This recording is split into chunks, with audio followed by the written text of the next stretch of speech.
Le second livre de la jungle. D'après Rudyard Kipling, interprétation Lola Kainen, réalisation Patrick Martinez-Bourna.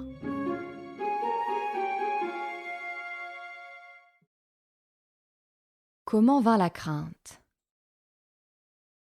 La mare est à sec. Les ruisseaux taris. Vous et moi, ce soir, nous sommes amis, mufles enfiévrés et ventres poudreux. Flanc contre flanc, sur la berge tous deux. Domptés par le même effroi dévorant, sans vouloir rêver de chasse ou de sang. Lorsque le daim peut, sous la biche blottie, voir de près le loup plus maigre que lui, et le grand chevreuil, sans peur, à compter les crocs sous lesquels son père est tombé. La berge est à sec, les étangs taris. Vous et moi, ce soir, nous sommes amis, jusqu'à ce que ce nuage là-haut, bonne chasse à tous, délivre bientôt l'averse qui rompt la trêve de l'eau. La loi de la jungle, qui est de beaucoup la plus vieille loi du monde, a prévu presque tous les accidents qui peuvent arriver au peuple de la jungle. Et maintenant, son code est aussi parfait qu'ont pu le rendre le temps et la pratique.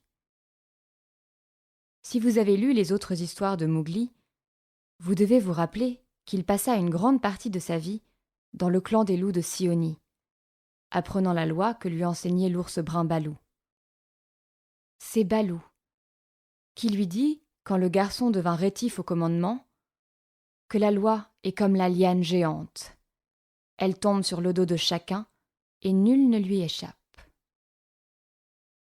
Quand tu auras vécu aussi longtemps que moi, petit frère, tu t'apercevras que toute la jungle obéit au moins à une loi. Et la découverte pourra ne te plaire qu'à demi, ajouta Balou. Pareil discours entrait par une oreille et sortait par l'autre.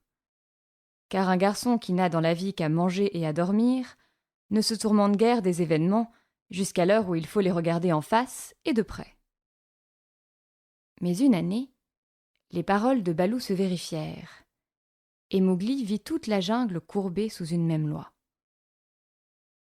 Cela commença lorsque les pluies d'hiver vinrent à manquer à peu près complètement. Saï, le porc-épic, rencontrant Mowgli dans un fourré de bambous, lui dit que les ignames sauvages se desséchaient. Tout le monde sait, il est vrai, que Saï est ridiculement difficile dans le choix de sa nourriture, et ne veut rien manger que le meilleur et le plus mûr. Aussi Mowgli se mit-il à rire, en disant « Qu'est-ce que cela me fait ?» « Pas grand-chose pour le moment, » dit Saï d'un ton inquiet, en faisant cliqueter ses piquants avec raideur.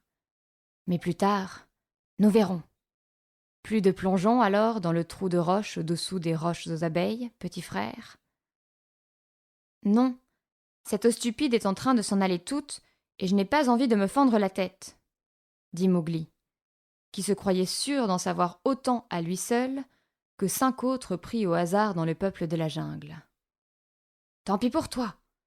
Une petite fente pourrait y laisser un peu de sagesse. » Saï plongea bien vite dans le fourré pour éviter que Mowgli ne lui tirât les piquants du nez, et Mowgli alla répéter à Balou ce que lui avait dit Saï. Balou devint grave, et grommela à demi en lui-même. « Si j'étais seul, je changerais sur l'heure de terrain de chasse, avant que les autres commencent seulement à réfléchir. Et pourtant, chasser parmi des étrangers, cela finit toujours par des batailles. Et puis il pourrait faire du mal à mon petit homme. Il nous faut attendre, et voir comment fleurit le mowa. » Ce printemps-là, le mowa, cet arbre que Balou aimait tant, ne parvint pas à fleurir. Les fleurs de cire couleur crème, un peu verdâtres, furent tuées par la chaleur avant même de naître. À peine s'il tomba quelques rares pétales, à l'odeur fétide, quand debout sur ses pattes de derrière, Balou se mit à secouer l'arbre. Alors, petit à petit, la chaleur que n'avaient pas tempérée les pluies s'insinua jusqu'au cœur de la jungle, et la fit tourner au jaune, puis au brun, et enfin au noir. Les verdures au flanc des ravins furent grillées, réduites en fils de fer brisés et en pellicules racornies de végétation morte. Les mares cachées baissèrent entre leurs berges cuites qui gardaient la dernière et la moindre empreinte de pâte, comme si on l'eût moulé dans du fer. Les lianes aux tiges juteuses tombèrent des arbres qu'elles embrassaient et moururent à leurs pieds. Les bambous dépérirent, cliquetant au souffle des vents de feu, et la mousse pela sur les rochers au profond de la jungle, jusqu'à ce qu'ils restassent nus et brûlants, comme les galets bleus qui miroitaient dans le lit du torrent. Les oiseaux et le peuple singe, dès le commencement de l'année, remontèrent vers le nord. Ils savaient bien ce qui arrivait. Le daim et les sangliers envahirent les champs dévastés des villages lointains, mourant parfois sous les yeux des hommes trop affaiblis pour les tuer. Quant à Tchil, le vautour, il resta et devint gras, car il y eut grande provision de charognes, et chaque soir, il apportait aux bêtes trop exténuées pour se traîner jusqu'à de nouveaux terrains de chasse la nouvelle que le soleil était en train de tuer la jungle sur 3 jours de vol dans toutes les directions. Mowgli, qui n'avait jamais compris le sens exact du mot faim, dut se rabattre sur du miel rance, vieux de 3 années, qu'il racla sur des rochers ayant servi de ruche, maintenant abandonnés. Miel aussi noir que la prunelle sauvage et couvert d'une poussière de sucre sec. Il fit aussi la chasse aux vermisseaux qui forent profondément l'écorce des arbres, et vola aux guêpes leur jeune couvée. Tout le gibier dans la jungle n'avait plus que la peau et les os, et Bagheera pouvait bien tuer 3 fois dans la nuit pour faire à peine un bon repas. Mais le pire, c'était le manque d'eau. Si le peuple de la jungle boit rarement, il lui faut boire à sa soif. Et la chaleur continuait toujours, et pompait toute l'humidité, au point que le vaste lit de la Waingunga fut bientôt le seul courant à charrier encore un mince filet d'eau entre ses rives mortes. Et lorsque Hati, l'éléphant sauvage, qui vit 100 années et plus, aperçut une longue et maigre échine de rochers bleus qui se montrait à sec au centre même du courant, il reconnut le roc de la paix, et sur-le-champ, il leva sa trompe et proclama la trêve de l'eau comme son père avant lui l'avait proclamé 50 ans plus tôt. Le cerf, le sanglier et le buffle reprirent le cri d'un ton rauque, et Tchil, le vautour, volant en grand cercle, siffla au loin la vie d'une voix stridente. De par la loi de la jungle, est puni de mort quiconque se permet de tuer aux abreuvoirs une fois la trêve de l'eau déclarée. La raison en est que la soif passe avant la faim. Chacun, dans la jungle, si c'est le gibier seul qui se fait rare, s'en tire toujours tant bien que mal. Mais l'eau, c'est l'eau, et s'il n'y a plus qu'une source de réserve, toute chasse est suspendue tant que le besoin y mène le peuple de la jungle. Dans les bonnes saisons, quand l'eau était abondante, ceux qui descendaient à la Waingunga pour boire, ou ailleurs, dans le même dessein, le faisaient au péril de leur vie, et ce risque même entrait pour une grande part dans l'attrait des expéditions nocturnes. Se glisser jusqu'en bas si habilement que pas une feuille ne bouge, s'avancer dans l'eau jusqu'aux genoux, sur les hauts fonds dont le grondement rapide couvre et emporte tous les bruits. Boire, en regardant par-dessus son épaule, chaque muscle bandé, prêt au premier bond désespéré de terreur aiguë. Se rouler sur la berge sablonneuse et revenir, museau humide et ventre arrondi, à la harde qui vous admire. Tout cela, pour les jeunes daims aux cornes luisantes, était un délice. Justement parce qu'à chaque minute, ils le savaient, Bagheera ou Shere Khan pouvaient sauter sur eux et les terrasser. Mais maintenant, c'en était fini de ce jeu de vie et de mort. Et le peuple de la jungle se traînait affamé, harassé, jusqu'à la rivière rétrécie. Tigres, ours, cerfs, buffles et sangliers ensemble. Et tous, ayant bu à l'eau bourbeuse, laissaient pendre la tête au-dessus, trop exténués pour s'éloigner. Le cerf et le sanglier avaient rôdé tout le jour, en quête de quelque chose de meilleur que de l'écorce sèche et des feuilles flétries. Les buffles n'avaient trouvé ni fondrière pour s'y vautrer au frais, ni récolte verte à voler. Les serpents avaient quitté la jungle pour descendre à la rivière, dans l'espoir d'attraper quelques grenouilles échouées. Ils se levaient autour des pierres humides et ne cherchaient pas à frapper, si par hasard le groin d'un sanglier en fouillant venait à les déloger. Les tortues de rivière, depuis longtemps, avaient été tuées par Bagheera, reine des chasseurs, et les poissons s'étaient enfouis profondément dans la vase craquelée. Seul le roc de la paix reposait au milieu de la mince couche d'eau, comme un long serpent, et les petites rides, toutes lasses, sifflaient en s'évaporant sur ses flancs brûlés. C'était là que Mowgli venait la nuit chercher quelque fraîcheur et de la compagnie. Les plus affamés de ses ennemis se seraient à peine souciés du garçon maintenant. Sa peau nue le faisait paraître plus maigre et plus misérable qu'aucun de ses camarades. Sa chevelure avait tourné au blanc d'étoupe, sous l'ardeur du soleil, ses côtes ressortaient comme celles d'un panier, et les callosités de ses genoux et de ses coudes, sur lesquels il avait l'habitude de se traîner à quatre pattes, donnaient à ses membres réduits l'apparence d'herbe nouée.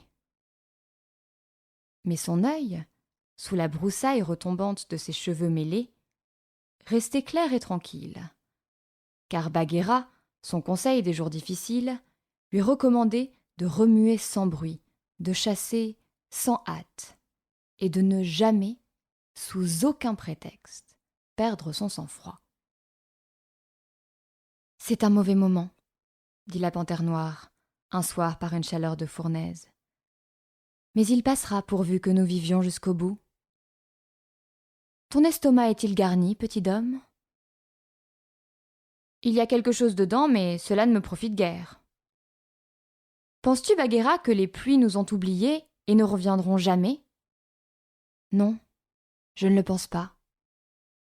Nous verrons encore fleurir le moa, et les petits faons devenir gras d'herbe tendre.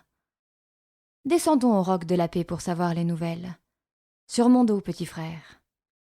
Ce n'est pas le moment de se charger. Je peux encore me tenir debout tout seul. Mais vraiment, nous ne sommes pas des bœufs à l'engrais, nous deux. Bagheera jeta un regard sur le pelage en loques de ses flancs poudreux et murmura. La nuit dernière, j'ai tué un bœuf sous le joug. Je me sentais si bas que je n'aurais jamais, je crois, osé sauter dessus s'il avait été détaché. Ouh ! Mowgli se mit à rire. Oui, nous sommes de jolis chasseurs alors qu'il est. Je n'ai peur de rien lorsqu'il s'agit de vermisseaux. Et tous deux descendirent ensemble à travers les broussailles crépitantes, jusqu'au bord de la rivière, jusqu'à la dentelle de sable qui la festonnait en tous sens. L'eau ne peut pas durer longtemps, dit Balou en les rejoignant. Regardez de l'autre côté. Les traces ressemblent maintenant aux routes des hommes. Sur la plaine unie du bord opposé, l'herbe de la jungle drue était morte debout, et en mourant s'était momifiée. Les pistes battues du cerf et du sanglier, toutes convergeant à la rivière, avaient rayé cette plaine décolorée de ravins poudreux tracés à travers une herbe de 10 pieds de haut. Et à cette heure matinale, chacune de ces longues avenues s'emplissait des premiers arrivants qui se hâtaient vers l'eau. On pouvait entendre les biches et leurs faons tousser dans la poussière comme dans du tabac à priser. En amont, au coude d'eau paresseuse autour du roc de la paix, se tenait le gardien de la trêve, Hati, l'éléphant sauvage, avec ses fils décharnés et tout gris dans le clair de lune, se balançant de ci, de là, sans cesse. Un peu au-dessous de lui, on voyait l'avant-garde des cerfs, et au-dessous encore, le sanglier et le buffle sauvage. Sur la rive opposée, où les grands arbres descendaient jusqu'au bord de l'eau, était la place réservée aux mangeurs de chair, le tigre, les loups, la panthère, l'ours et les autres. Nous voilà, pour le coup, sous le joug d'une seule loi, dit Bagheera. Ce disant, elle marchait dans l'eau et promenait son regard sur les lignes de cornes cliquetantes et d'yeux effarés, où le cerf et le sanglier se poussaient de côté et d'autre. Et se couchant tout de son long, un flanc hors de l'eau, elle ajouta: « Bonne chasse, vous tous de mon sang !» Puis, entre ses dents, « N'était la loi, cela ferait une très très bonne chasse. » Les oreilles vite dressées des cerfs saisirent la fin de la phrase, et un murmure de frayeur courut le long de leurs rangs. « La trêve! Rappelez-vous la trêve! »« Paix, là! Paix !» gargouilla Hati, l'éléphant sauvage. « La trêve est déclarée, Bagheera. Ce n'est pas le moment de parler de chasse. »« Qui le serait mieux que moi ?» répondit Bagheera en roulant ses yeux jaunes vers l'amont. « Je suis une mangeuse de tortues, une pêcheuse de grenouilles.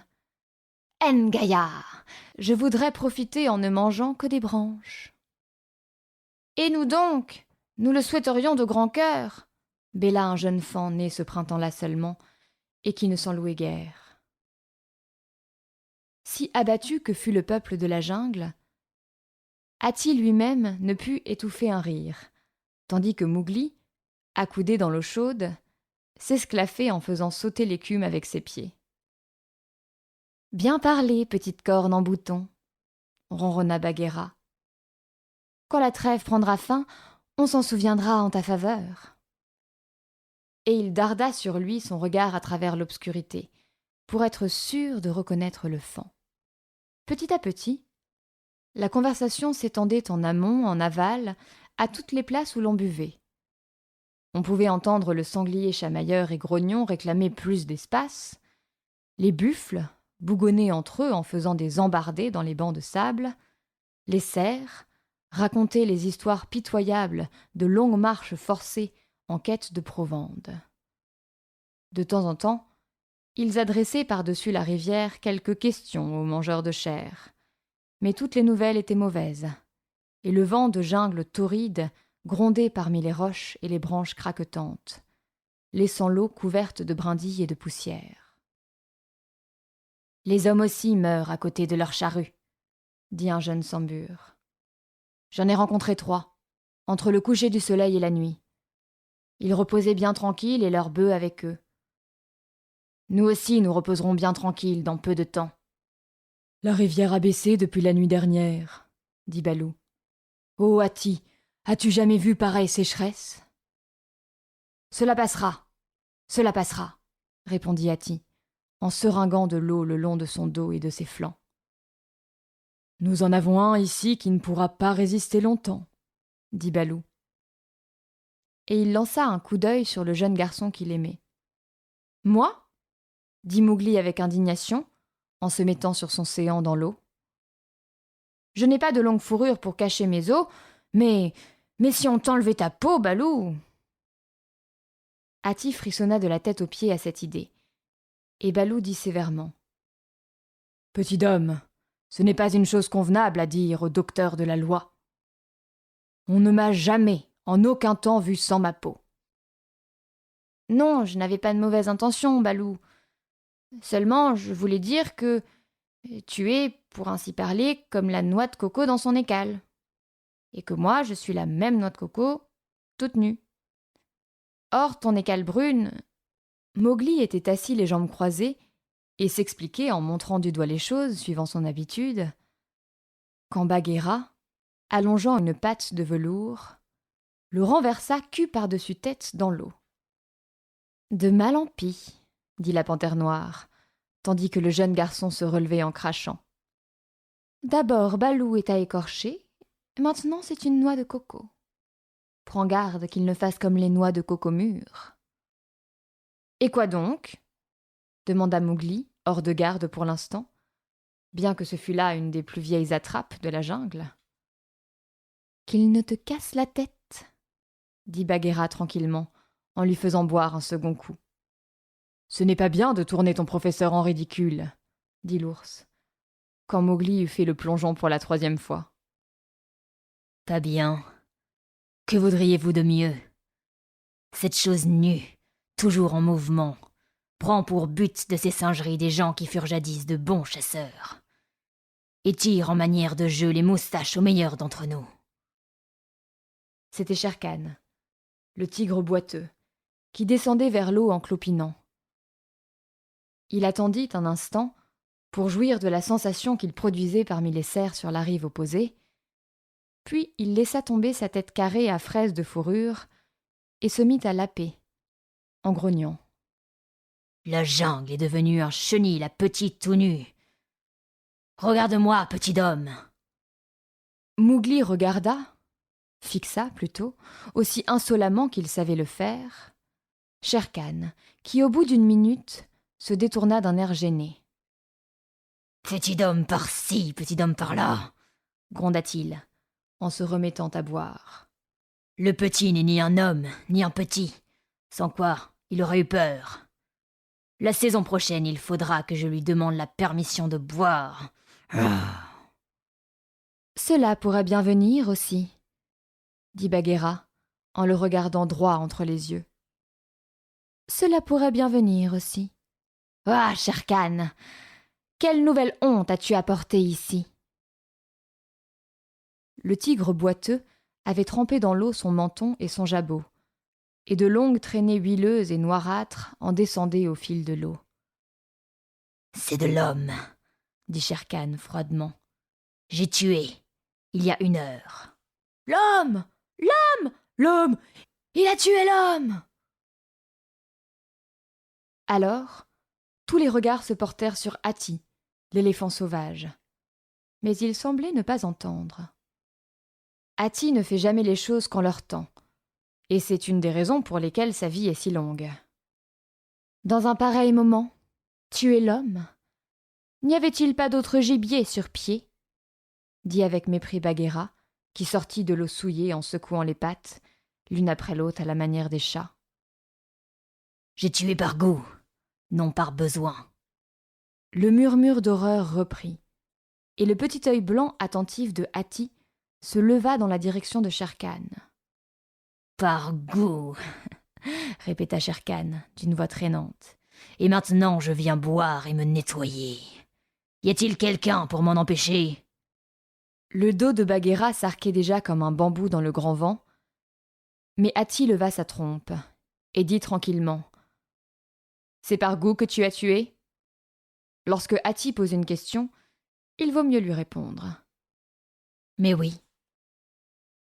C'était mon droit, et ma nuit. Tu sais, ô Hati. Le ton de Shere-Khan était devenu presque courtois. Oui, je sais, répliqua Hati. Et après un court silence: As-tu bu tout ton sou? Pour cette nuit, oui. Va-t'en alors. La rivière est là pour y boire et non pour la salir. Nul que le tigre boiteux ne se serait vanté de son droit dans un temps pareil. Lorsque nous souffrons ensemble, hommes et peuples de la jungle pareillement. Propre ou non, retourne à ton gîte, Shere-Khan. Les derniers mots sonnèrent comme des trompettes d'argent, et les 3 fils de Hati roulèrent en avant d'un demi-pas, bien qu'il n'y en eût pas besoin. Shere-Khan s'esquiva, sans même oser grogner, car il savait, ce que chacun sait, qu'en dernier ressort, Hati est le maître de la jungle. « Quel est ce droit dont parle Shere-Khan » chuchota Mowgli dans l'oreille de Bagheera. « Tuer l'homme est toujours en tout temps une honte. La loi le dit. Et pourtant, Hati avoue, demande-le lui. Je ne sais pas, petit frère. Droit ou pas, si Hati n'avait pas parlé, j'aurais donné à ce boucher boiteux la leçon qu'il mérite. Venir au roc de la paix tout frais encore du meurtre d'un homme, et s'en vanter, c'est le fait d'un chacal. En outre, il a souillé la bonne eau. » Mowgli attendit une minute pour prendre courage, car personne ne se souciait de s'adresser directement à Hati. Puis il cria: « Quel est ce droit de Shere-Khan? Oh, Hati !» Les 2 rives firent écho à sa demande, car tout le peuple de la jungle est singulièrement curieux, et il venait d'assister à quelque chose que personne, sauf Balou qui paraissait très pensif, ne semblait comprendre. « C'est une vieille histoire, » dit Hati. « Une histoire plus vieille que la jungle. Gardez le silence le long des rives, et je vais vous la conter. » Il y eut une minute ou deux de poussée et d'épaulée parmi les sangliers et les buffles, puis les chefs des troupeaux grognèrent l'un après l'autre. « Nous attendons !» Et Hati s'avança dans la rivière à grandes enjambées, jusqu'à ce que l'eau touchât presque ses genoux, devant le roc de la paix. Quelque maigre et ridé qu'il fût, avec des défenses jaunies, il paraissait bien ce pourquoi le tenait la jungle, leur maître à tous.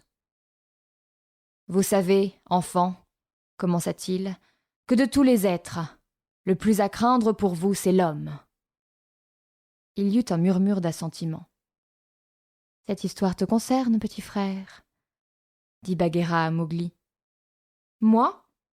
Je suis du clan, chasseur du peuple libre, » répondit Mowgli. « Qu'ai-je à faire avec l'homme ? » « Et vous ne savez pas pourquoi vous craignez l'homme » continua Hati. « En voici la raison.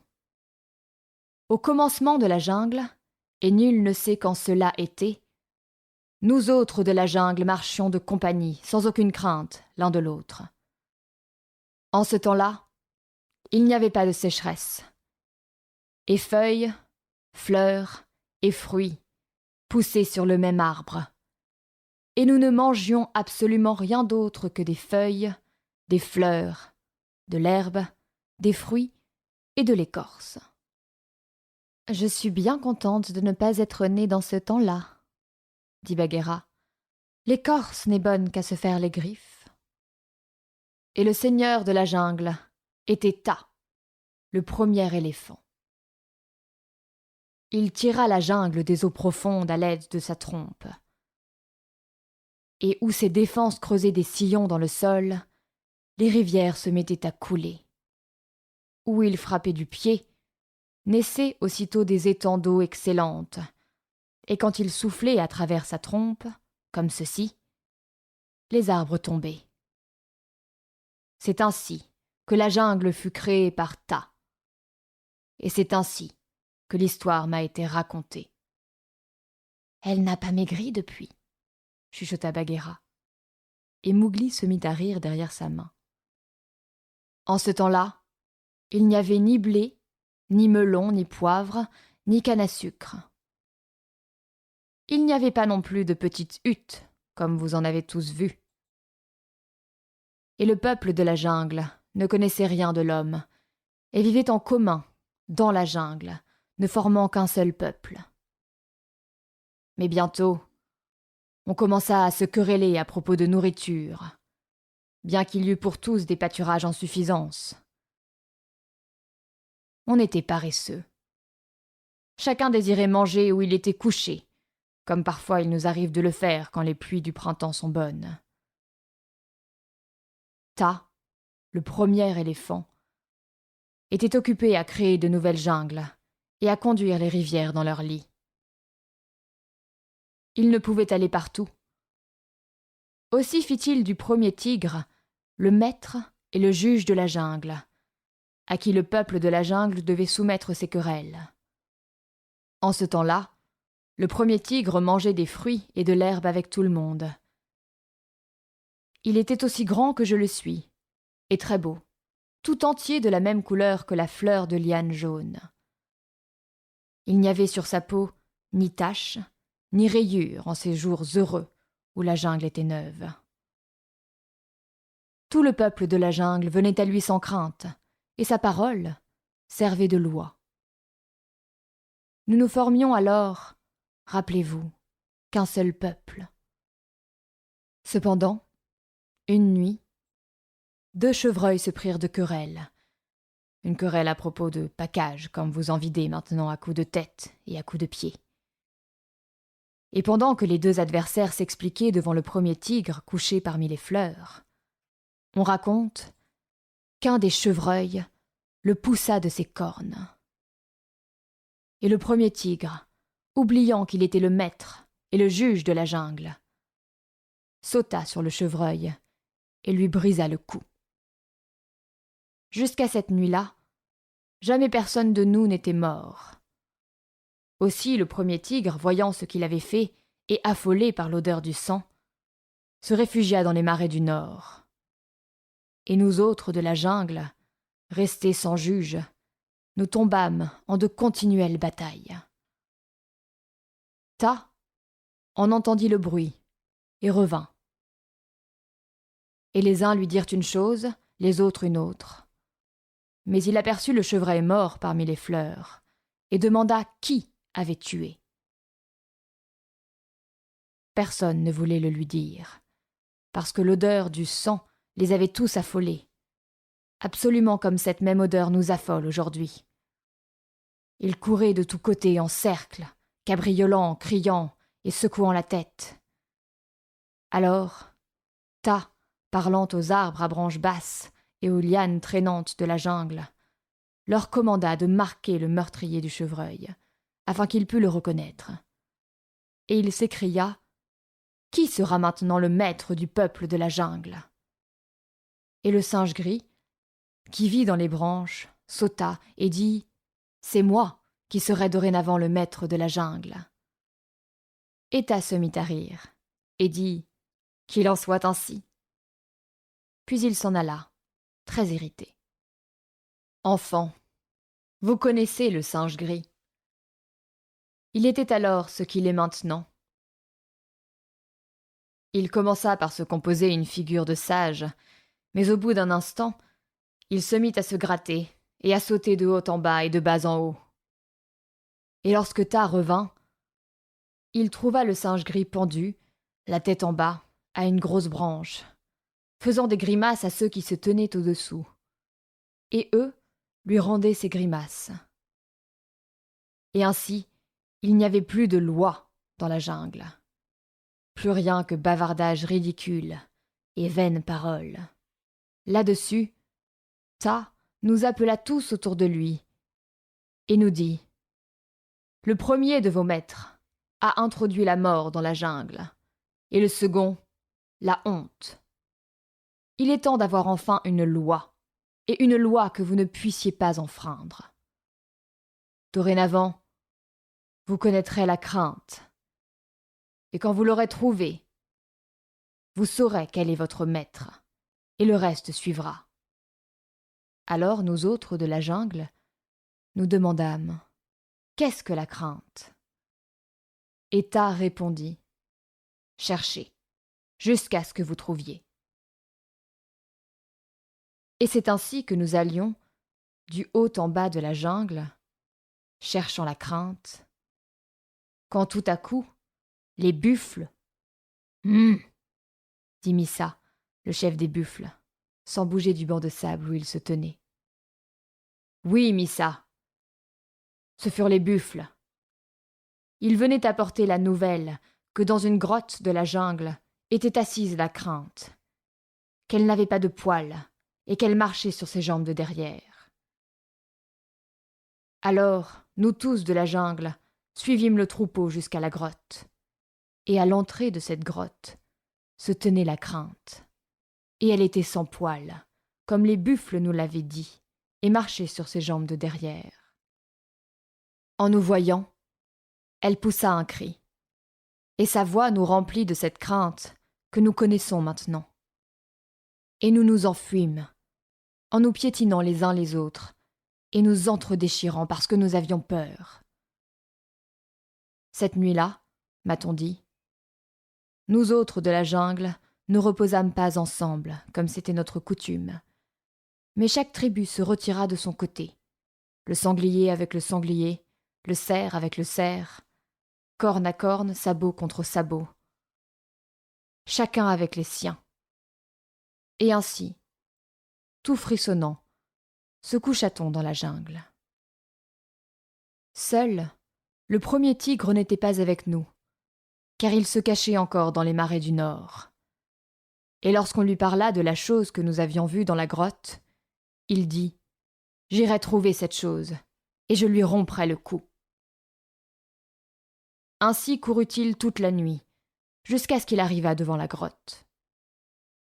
Mais à son passage, les arbres et les lianes, se souvenant de l'ordre qu'ils avaient reçu de Ta, abaissaient leurs branches et le marquaient, tandis qu'ils couraient traînant leurs doigts sur son dos, ses flancs, son front et son jabot. Partout où il le touchait, une marque et une rayure restaient sur sa peau jaune. Et ce sont ces rayures que portent ses enfants aujourd'hui. Lorsqu'il arriva devant la grotte, la crainte, l'être sans poil, tendit vers lui son bras et l'appela le rayé qui vient de la nuit. Et le premier tigre, ayant peur de l'être sans poil, se sauva vers les marais, en rugissant. Ici, Mowgli se mit à rire, tranquillement, le menton dans l'eau. Et il hurlait si haut que Ta l'entendit et dit « Quel malheur est-il arrivé ?» Le premier tigre, levant son mufle vers le ciel nouvellement créé, si vieux maintenant, s'écria « Rends-moi mon pouvoir, ô Ta, je suis humilié devant toute la jungle, et j'ai fui un être sans poil qui m'a donné un nom déshonorant. » « Et pourquoi ?» dit Ta. « Parce que je suis souillé de la boue des marais, » dit le premier tigre. « Baigne-toi alors, et roule-toi dans l'herbe humide, et si c'est de la boue, l'eau la lavera sûrement, » dit Ta. Et le premier tigre se baigna, se roula encore jusqu'à ce que la jungle tourna devant ses yeux. Mais pas une seule petite raie sur sa peau n'était partie. Et Ta, qui le surveillait, se mit à rire.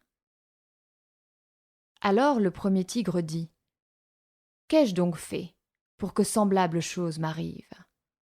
Ta lui répondit « Tu as tué le chevreuil, et tu as lâché la mort à travers la jungle, et avec la mort est venue la crainte, de telle sorte que maintenant, chez le peuple de la jungle, on a peur les uns des autres, comme tu as peur de l'être sans poil. » Le premier tigre dit « Ils n'auront pas peur de moi, puisque je les connais depuis le commencement. » Ta répondit « Va voir. » Et le premier tigre courut çà et là, appelant à voix haute le cerf, le sanglier, le sambur, le porc-épic, tout le peuple de la jungle. Mais tous, ils se sauvaient de lui, qui avait été leur juge, parce qu'ils avaient peur. Alors, le premier tigre revint, son orgueil brisé en lui-même, se frappant la tête contre le sol. Il déchira la terre avec ses griffes et dit « Souviens-toi que j'ai été le maître de la jungle. Ne m'oublie pas, ô Ta, que mes descendants se rappellent que je fus jadis sans reproche et sans peur. » Et Ta lui répondit « Pour cela, j'y consens, parce que toi et moi, tous deux, avons vu naître la jungle. Une nuit, chaque année, il en sera comme avant que le chevreuil fut tué, et il en sera ainsi pour toi et tes descendants. En cette nuit unique, si vous rencontrez l'être sans poil, et son nom est l'homme, vous n'aurez pas peur de lui, mais il aura peur de vous, comme si vous étiez les juges de la jungle et les maîtres de toutes choses. Use de miséricorde envers lui, en cette nuit où il aura peur, car tu sais maintenant ce que c'est que la crainte. » Alors le premier tigre répondit « Je suis content. » Mais la première fois qu'il alla boire, il vit les raies noires sur ses flancs et ses côtes, et se souvint du nom que lui avait donné l'être sans poil, et il fut plein de colère. Pendant une année, il vécut dans les marais, attendant que Ta remplît sa promesse. Et un soir que le chacal de la lune, l'étoile du berger, se dégageait de la jungle, il sentit que sa nuit était venue, et il se rendit à la grotte pour rencontrer l'être sans poil. Alors arriva ce que Ta avait promis. L'être sans poil tomba devant lui et resta étendu sur le sol. Mais le premier tigre le frappa et lui brisa les reins. Il pensait qu'il n'y avait dans toute la jungle qu'un seul être semblable, et qu'il avait tué la crainte. Et tandis qu'il flairait sa victime, il entendit Tas descendre des forêts du nord. Et tout à coup, la voix du premier éléphant, la même voix que nous entendons là. Le tonnerre, en effet, roulait à travers les ravins à sec des collines balafrées. Mais il n'apportait pas la pluie, rien que des éclairs de chaleur qui vacillaient derrière les cimes. Et Hati continua. Voilà bien la voix qu'il entendit. Et elle disait « Est-ce là ta miséricorde ?» Le premier tigre se lécha les lèvres et répondit « Qu'importe, j'ai tué la crainte. » Et Tas s'écria « Ô aveugle et insensé, tu as délié les pieds à la mort et elle va te suivre à la piste jusqu'à ce que tu meures. Toi-même, tu as appris à l'homme à tuer. » Le premier tigre, la patte d'aplomb sur sa proie, dit « Il est maintenant comme le chevreuil. La crainte n'existe plus. Je serai encore une fois le juge des peuples de la jungle. » Et Tas lui répondit « Jamais plus les peuples de la jungle ne viendront vers toi. Ils éviteront de croiser ta piste et de dormir dans ton voisinage et de marcher sur tes pas et de brouter près de ton repère. Seule la crainte te suivra. Et par des coups que tu ne peux prévoir, te tiendra à sa merci. Elle forcera le sol à s'ouvrir sous tes pas et la liane à se tordre à ton cou, et les troncs d'arbres à monter en cercle autour de toi, plus haut que tu ne peux sauter.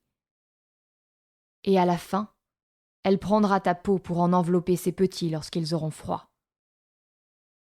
Tu t'es montré sans pitié pour elle, elle se montrera sans pitié pour toi.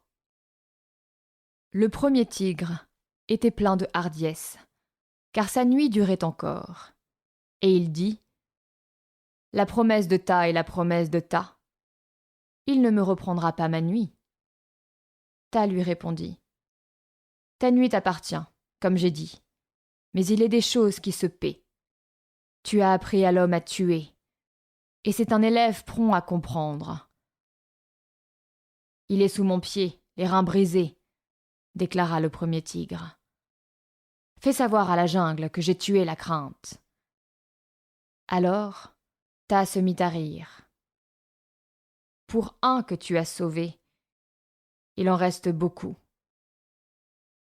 Mais va toi-même le dire à la jungle, car ta nuit est finie. » C'est ainsi que le jour arriva, et de la grotte, en effet, sortit un autre être sans poil.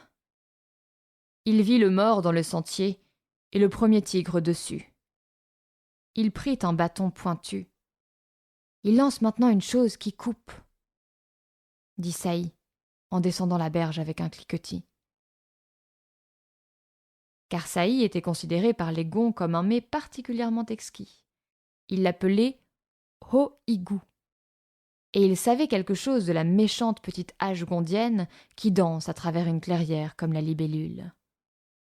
C'était un bâton pointu, comme ceux qu'il plante au fond des trappes, dit Hati. Et en le lançant, il atteignit le premier tigre au flanc, profondément. Ainsi, tout se passa comme Tas l'avait dit. Car le premier tigre courut du haut en bas de la jungle, en hurlant, jusqu'à ce qu'il eût arraché le bâton. Et toute la jungle sut que l'être sans poil pouvait frapper de loin. Et plus que jamais, ils le craignirent. Voilà comment il advint que le premier tigre apprit à tuer à l'être sans poil. Et vous savez quel mal il en est résulté depuis pour nos peuples. À tuer au moyen de nœuds coulants, de trappes, de pièges, de bâtons volants, de cette mouche piquante qui sort d'une fumée blanche. Hati voulait dire la balle de fusil. Et de la fleur rouge qui nous chasse dans les plaines. Cependant, une nuit chaque année, suivant la promesse de Ta, l'être sans poil a peur du tigre, et jamais le tigre ne lui a donné sujet de se rassurer. N'importe où il le trouve, il le tue sur place, se rappelant la honte du premier tigre. Le reste du temps, la crainte arpente du haut en bas la jungle, jour et nuit. « Ah! Oh !» dirent les cerfs, en pensant à tout ce que cela signifiait pour eux.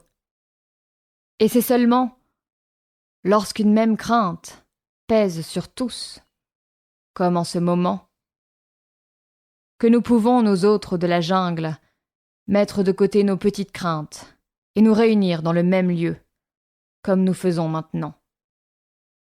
L'homme ne craint-il le tigre qu'une seule nuit, vraiment ? Demanda Mowgli. Une seule nuit, répliqua Hati. Mais toute la jungle sait que Shere Khan tue l'homme 2 et 3 fois par lune. Oui, mais alors il le surprend par derrière et tourne la tête de côté en le frappant, car il est plein de crainte. Si l'homme le regardait, il prendrait la fuite. Lors de sa nuit, au contraire, il descend ouvertement au village. Il marche entre les maisons et passe sa tête par les portes. Et les hommes tombent la face contre terre. Et il tue.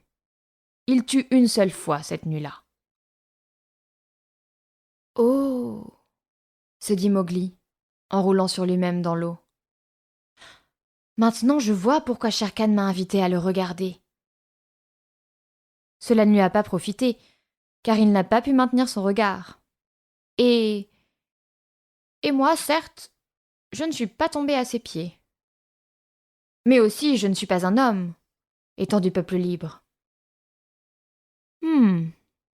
Fit Bagheera du plus profond de sa gorge fourrée. Est-ce que le tigre sait quelle est sa nuit ? Pas avant que le chacal de la lune sorte des brouillards du soir. Parfois, elle tombe pendant les sécheresses d'été, parfois au temps des pluies. Cette nuit unique du tigre. Mais sans le premier tigre, tout cela ne serait jamais arrivé, et aucun de nous n'aurait connu la crainte. Les cerfs gémirent avec tristesse, et les lèvres de Bagheera se plissèrent en un mauvais rictus. Les hommes, connaissent-ils cette histoire ? Dit-elle. Personne ne la connaît, sauf les tigres et nous, les éléphants, les enfants de Ta. Maintenant vous l'avez entendu, vous tous au bord de la rivière. J'ai dit. Hati plongea sa trompe dans l'eau pour signifier qu'il ne voulait plus parler. Mais, dit Mowgli en se tournant du côté de Baloo. Pourquoi le premier tigre ne continua-t-il pas à se nourrir d'herbes, de feuilles et d'arbustes ? Il ne fit que rompre le cou au chevreuil, il ne le mangea pas. Qu'est-ce qui l'amena donc à goûter à la chair fraîche ? Nous espérons que vous avez apprécié cet aperçu. Pour continuer à écouter ce livre audio sur Google Play Livres, utilisez le lien dans la description de la vidéo.